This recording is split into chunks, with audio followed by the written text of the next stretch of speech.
Barrister صاحب یہ جو آڈٹ کا ہے آپ لوگوں کا ارادہ یہ کوئی اس طرح کی پریشر، کیونکہ میرے خیال میں اس کی وجہ سے بھی ڈرے ہوئے سر؟ اچھا یہ غیر ضروری جو ہے نا لنک اس کا بنا رہے ہیں. دیکھیں الیکشن پٹیشنز تو چلنی ہے ٹرائیبیونلز میں.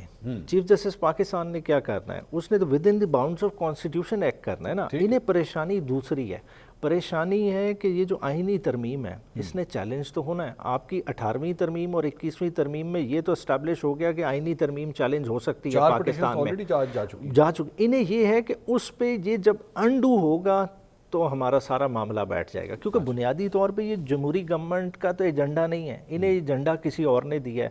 بگر اسکیم آف تھنگس میں یہ ایجنڈا آیا ہوا ہے اور یہ کیری ہوتا نظر نہیں آ رہا. یہ ساری پریشانی ہے.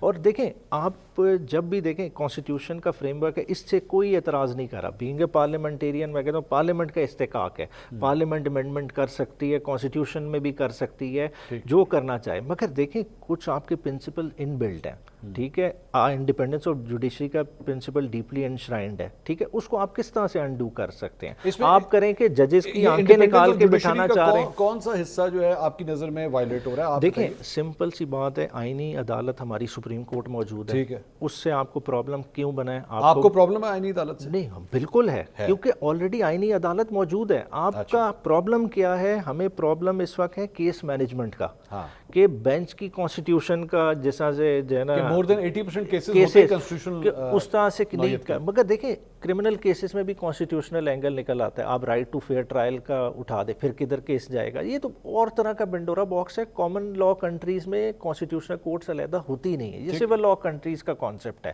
کہ کہیں بھی نہیں ہے. ساؤتھ افریقہ میں بھی یہ ماڈل فیل ہو گیا. یہ ہم اوور ڈوئنگ کرنا چاہ رہے ہیں خالی ایک لمیٹڈ سے فیز کے لیے. ہمیں خطرہ ہے جو بھی اس کا آرکیٹیکٹ ہے وہ چاہتا ہے کہ یہ 2-3 سال کا پیریڈ کسی طرح سے نکالنا ہے, اور وہ نکلے گا اس طرح سے جب تک یہ والی عدلیہ بالکل نیست و نابود نہیں ہوتی. اور اس عدلیہ کو ختم کرانے کے لیے پارلیمان کا کندھا استعمال کیا. یہ نجم صاحب یہ جو کہہ رہے ہیں, جن کو چند لوگوں کو پہ شک ہے کہ وہ صاف دل کے ساتھ جو ہے آڈٹ نہیں کریں گے, تو ان کی جو ریزرویشنز ہیں اس کو کس طرح ایڈریس کیا جا سکتا ہے؟ نیچے ٹرائیبیونلز, ہم یا تو کہہ رہے ہوں کہ جی وہ ٹرائیبیونل سے کیسز واپس لے لیں, وہ لے ہی نہیں سکتے. وہ ہائی کورٹ تو سن نہیں سکتی یا سپریم کورٹ تو سن نہیں سکتی. ٹرائیبیونلز دیکھیں ہم نے وہ چیلنج کی ہے جو ان کی امینڈمنٹ ہے, ہمارا وہ رائٹ موجود ہے. ہماری پٹیشن ہائی کورٹ میں پینڈنگ ہے کہ جو لا اس پارلیمان نے امینڈ کیا اس کے ریٹروسپیکٹیو اپلیکیشن نہیں ہو سکتی. ہمارا یہ ہے کہ ہائی کورٹ کے ججز کے پاس استحقاق تھا, وہ سنیں, اس کا ڈیسائیڈ کریں. اور وہ ٹائم فریم ہے 180 دن کب کا گزر گیا. ہم کہتے ہیں آج فیصلہ کر لیں, یہ تو اتنا کمپلیکیٹڈ ہی نہیں ہے. نواز شریف صاحب کا ہلکا اٹھا لیں. دیکھیں فارم 45 ہی نے ایڈ اپ کرنے ہیں, ٹھیک ہے, اس میں کتنا ٹائم لگ جائے گا؟ مطلب دیکھیں کتنی بڑی جاتی ہے. آر او چینج کر دیا راتوں رات. شاید میں نے وہ صاف دل سے نہیں اٹھایا تھا.